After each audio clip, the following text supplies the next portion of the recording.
Here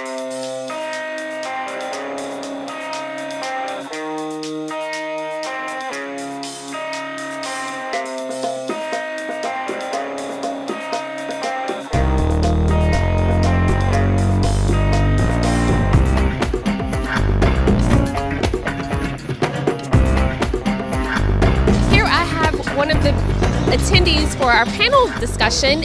And what did you feel like you learned the most from this panel discussion over analyzing Black Panther?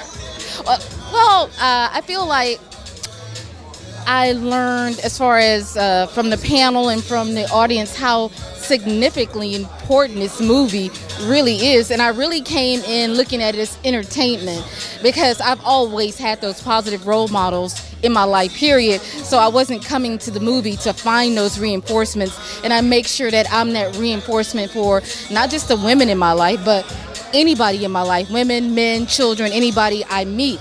I make sure that I'm on that level to be of some type of influence to anybody in any way I can, especially given my age. I feel like I should have some type of knowledge to offer anyone. So I learned how significantly important that this is for a lot of people, and that it's just more than entertainment. It really is. You actually mentioned in one of your statements that you made to the panel and to the audience how strong Black women wasn't something that you had to look for in your family life, that your mother provided that. Do you feel like that is something that was ingrained in her, or something that she learned because she wanted to give it to you and your sisters? I think it was something that my mom most likely learned, because my grandmother raised 9 kids by herself. My mom had 9 kids as a single parent. So unfortunately, she didn't have a choice to be weak. She didn't have the choice to relax or sit back. She didn't have the time to sit around and say, you don't look good enough, you're not doing this good enough. It was get it done. You get it done for your sister, this sister help that sister, you help your brothers. And it wasn't just a household thing. That's why I'm really shocked by 2018. We have people talking about looking for positive role models as Black women, because this is my neighborhood. I didn't grow up in the suburbs. I grew up in the projects. Okay, in Houston, Texas, Brick City, one of the most famous projects in this country, pretty much. I saw my mom and 2 of my aunts get shot. I've lost a brother to gun violence, so as far as people searching for something outside of themselves, my mom had that in her, and she gave it to us, and it was something that was an overall theme in my life, as far as all the women in my life, my best friends, their moms, my grandmothers, my aunties, cousins, the neighborhood itself as a whole. We, the women especially, we never looked at each other and picked each other apart. We always found ways to build each other up, and it wasn't always about just how we looked. It was about the books. It was about the education. It was about that you're better than just this. There's nothing wrong with this, but this is where you're at now, because this is what your mom can provide for you. It wasn't a matter of downing her, but that's where she was. So in turn, I have a son.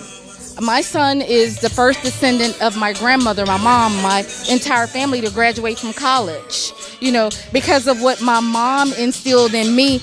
And again, it doesn't go back to looks. It's about what your mindset is, what your heart is, how you treat people. And again, I had a discussion with a young lady I met in the bathroom about adjusting her crown and her hair. I'm like, and you know what I said to her? Your crown isn't always physical. It's about an attitude. It's about your heart. It's about compassion. It's about being secure with who you are.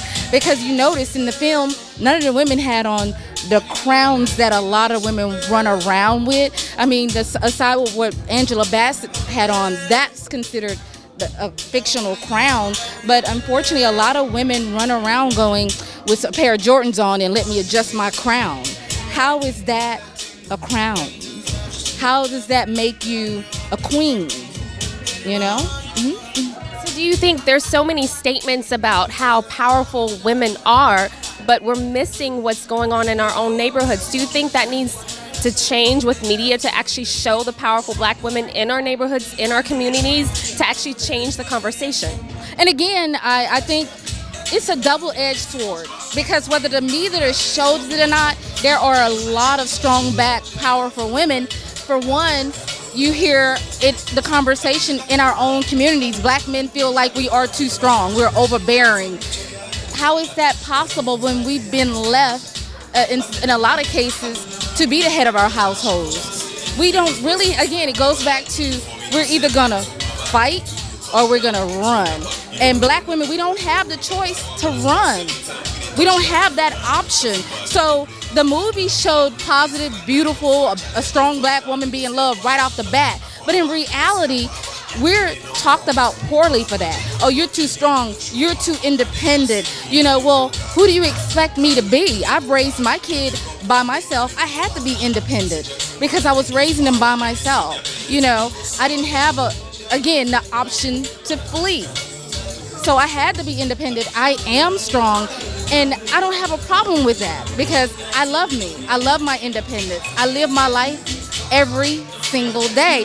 And it's just, unfortunately, it's a double-edged sword in our own community. So regardless of what media shows, our own community of men are the ones who are telling us we're too strong.